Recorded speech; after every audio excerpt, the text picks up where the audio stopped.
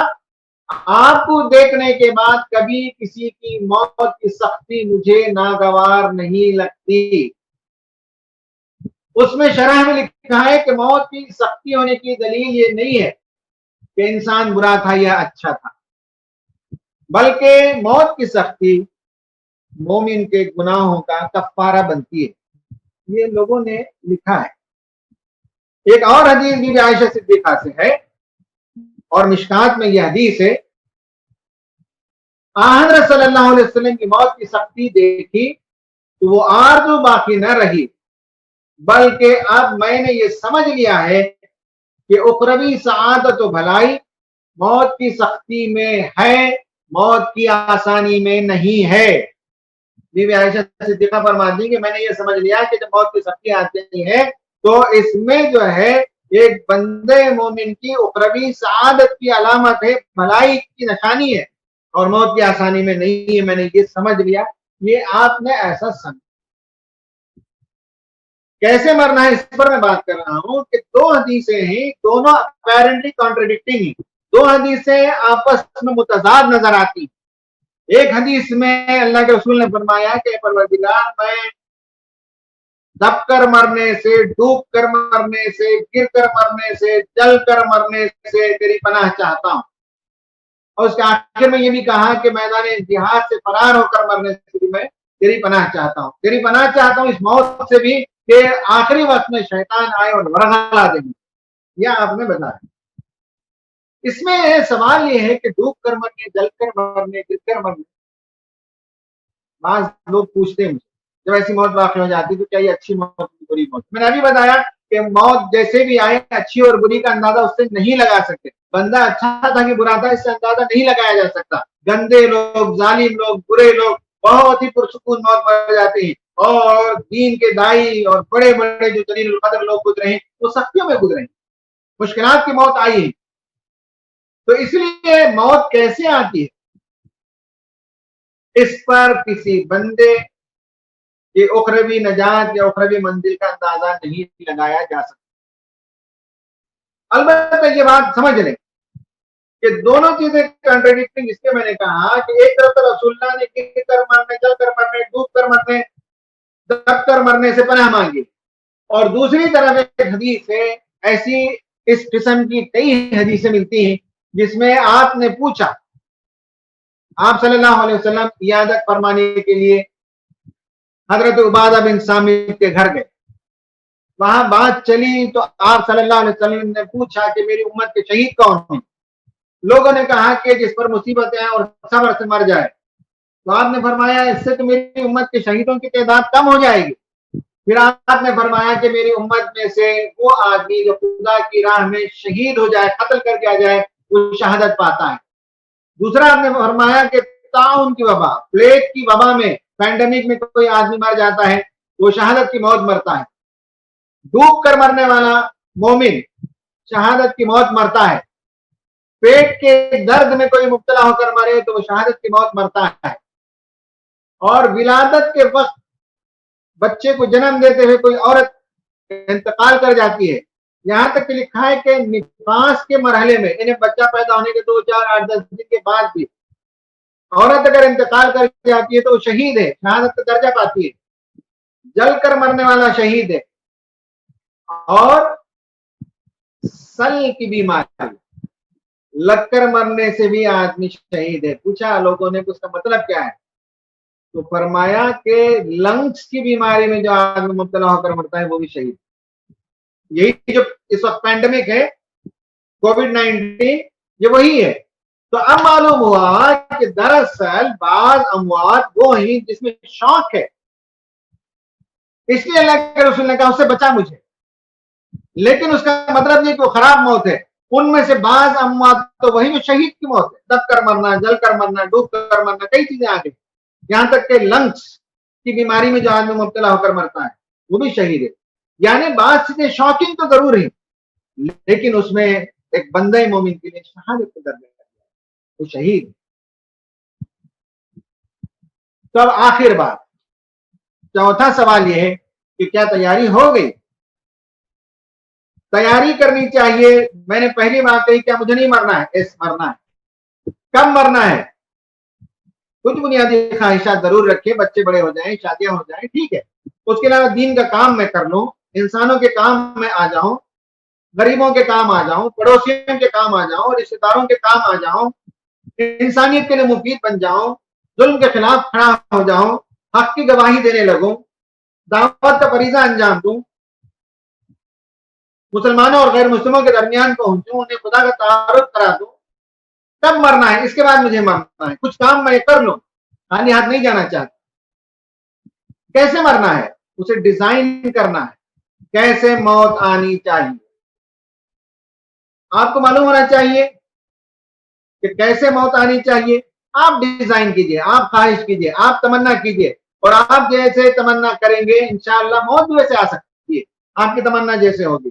عامر عثمانی رحمت اللہ علیہ کی موت ہوئی جب پونا میں ایک مشاعرے میں ایک درد انگیز نظم پڑھ رہے تھے، آپ جو بکھر گئے اس پر، مجھے نمک کی کان میں مٹھاس کی تلاش ہے. وہ بہت ہی درد انگیز نظم ہے. وہ امت کی صورتحال پر تبصرہ ہے. وہ ان لوگوں پر تبصرہ ہے جن کے نام بڑے لیکن کام چھوٹے ہوتے ہیں، جو حق کے علمبردار نظر آتے ہیں لیکن حق کے دشمن ہوتے ہیں، ایسے لوگوں پر ایک بہت درد انگیز نظم آپ نے پڑھی اور اسی میں بہت بات ہوئی۔ ماہر القادری 1978 میں حج کے لیے گئے تھے، جدہ میں آپ ایک مشاعرے میں شریک تھے، وہاں آپ کی بہت بات ہوئی۔ ہمارے پڑوس میں ایک صاحب تھے، نماز پڑھ رہے تھے، مغرب کے بعد سنت، بس نماز ہی میں ڈھیر ہو گیا۔ کوئی قرآن کی تلاوت کر رہا تھا، اس کے میں ویڈیوز عام ہوئے، ملیشین ایک آدمی تھا، تلاوت کرتے کرتے اس کی موت پاتی ہے۔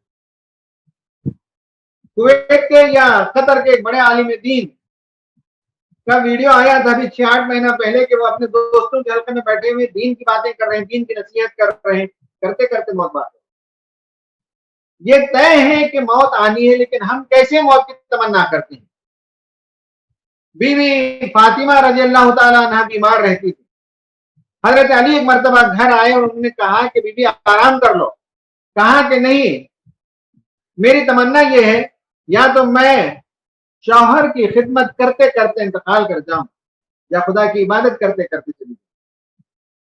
تو کیسے مرنا ہے یہ ہم کو تمنا ہونی چاہیے کہ ہم نماز پڑھتے ہوئے چلے جائیں، ہم خدا کے دین کے کام کرتے ہوئے چلے جائیں، ہم بندوں کی خدمت میں لگے دنیا سے چلے جائیں، اللہ تعالیٰ نے اس حال میں بلا لیا کہ ہم نیکی کے کام میں لگے ہوئے ہیں۔ کیسے مرنا، یہ تیسرے سوال کا جواب ہے جو میں نے بہت تفصیل دی۔ اور آخری بات یہ ہے کہ تیاری اس کی کرنی ہے، اور وہ یہ ہے کہ ہم اپنی زندگی کا جائزہ لیں اور ہم اپنے 3 کاموں کو ٹھیک کریں، معاملات کو ٹھیک کریں، تعلقات کو ٹھیک کریں، اور خلوت اور جلوت کی زندگی کو یکساں کریں۔ معاملات ٹھیک کریں، جن جن کے لین دین برابر نہیں وہ ٹھیک کریں، قرض ہے تو قرض کی ادائیگی کریں یا اس کی تفصیل لکھ دیں تاکہ بیوی بچوں کو معلوم ہو کہ اگر کسی وجہ سے بیچ میں موت ہو گئی تو ان کا حساب کتاب یہ ہے معاملات درست رکھنا، اس لیے کہ آخرت میں اللہ تعالیٰ کے ہاں ان چیزوں کی معافی نہیں ہے جب تک کہ وہ بندہ معاف نہ کرے۔ وہاں کرنسی نیکی ہے، جو ہماری نیکی ہے وہ دوسرے لے جائیں گے، اللہ حفاظت فرمائے۔ معاملات کو درست کیجئے، بیٹھے حساب لگائیے، جس کا جو دینا تھا دینا ہے ان سب کو حساب لگا کے دیجیے۔ اگر وہ مر گئے ہوں تو ان کے نام سے صدقہ کریں، ان کے رشتہ داروں کو دیں۔ یہ ہے آر یو پریپیئرڈ۔ تعلقات کو درست کریں، میاں بیوی ایک دوسرے سے بات نہیں کرتے، ایک دوسرے کا منہ نہیں دیکھتے، ایسے بھی لوگ ہیں ہمارے ارکان کارکنان۔ ایسے بھی لوگ موجود ہوتے ہیں جو کسی بھائی بہن کے ساتھ کوئی تعلق نہیں، بچوں سے رشتے نہیں، لڑائی جھگڑے ناراضگیاں، ان سب کو درست کریں۔ یہ جو پینڈیمک پھیلی ہوئی ہے اس کا پیغام ہے کہ بی پریپیئرڈ، اور پریپریشن کی شروعات معاملات کو درست کرنا ہے، تعلقات کو درست کرنا ہے، معافی مانگنی ہے، سب کو معاف کرنا ہے۔ اس کا یہ مطلب نہیں کہ جنہوں نے ہم کو تکلیف دی یا جو نیگیٹو پیپل نہیں ان سے ہم دوستی کر لیں، نہیں، ان کو معاف کر دیں لیکن دور رکھیں۔ جو نیگیٹو پیپل نہیں، جو وہ لوگ ہیں جن سے ملنے سے شخصیتیں ہماری مجروح ہوتی ہیں، ذلیل و رسوا کرتے ہیں، لیٹ ڈاؤن کرتے ہیں، ایسے لوگوں کو دور رکھنا ضروری ہے، لیکن کسی کے بارے میں دل میں کوئی گرج نہیں ہونا چاہیے۔ سب کو معاف کریں آج کے رات۔ یہ ہے تعلقات کو درست کر کے جانا۔ اور آخر میں زندگی ایک بنائیں، پرائیویٹ زندگی، پبلک زندگی، پرسنل لائف، ان سب میں بہت گڑبڑ ہے۔ باہر کچھ اور نظر آتے ہیں، اندر کچھ اور ہوتے ہیں، جماعت میں کچھ اور ہوتے ہیں، گھر میں کچھ اور ہوتے ہیں، دوستوں کے ساتھ کچھ اور ہوتے ہیں، بچوں کے ساتھ کچھ اور ہوتے ہیں، تنہائی کی زندگی کچھ اور ہوتی ہے، اجتماعی زندگی کچھ اور ہوتی ہے۔ سب کو ایک ساتھ کے برابر کی، ہر جگہ خوف خدا رولنگ پرنسپل ہو، تقوی کی بنیاد پر لوگوں سے معاملہ ہو، خدا کا ڈر موجود ہو، خدا کی محبت موجود ہو، زندگی کو ٹھیک ٹھاک کریں، درست کریں۔ یہ اگر ہم نے کیا تو تیاری کی شروعات ہے۔ اور آخر بات عرض کرتا ہوں مومنانہ کردار میں کہ موت، نبی صلی اللہ علیہ وسلم نے یہ دعا سکھائی ہے، اللهم اصلح لي ديني الذي هو عصمة امري واصلح لي دنياي التي فيها معاشي واصلح لي آخرتي التي فيها معادي واجعل الحياة زيادة لي في كل خير واجعل الموت راحة لي من كل شر. پروردگار اگر مجھے دنیا میں زندہ رکھنا ہے تو میرے خیر میں اضافہ فرما، نیکی میں اضافہ فرما، بھلائیوں میں اضافہ فرما، اور مجھے دنیا سے اس وقت اٹھا لے جب دنیا میں میرا جینا میرے لیے شر کا باعث ہو، اب اس میں کوئی خیر نہ ہو، بھلائی نہ ہو، تو اس وقت مجھے اٹھا۔ اور آپ نے یہ دعا کی اور آپ نے بتایا کہ بندہ مومن کے لیے سب سے اس کی زندگی کا بہترین دن وہ دن ہے جس دن وہ اپنے رب سے ملاقات کرتا ہے۔ خدا سے ملاقات سے بہتر دن، اس سے زیادہ خوشگوار دن، اس سے زیادہ کامیاب دن اور کیا ہو سکتا ہے؟ جب خدا کے حضور روح کو پیش کیا جائے تو اللہ تعالیٰ پوچھے گا کون بندہ آیا؟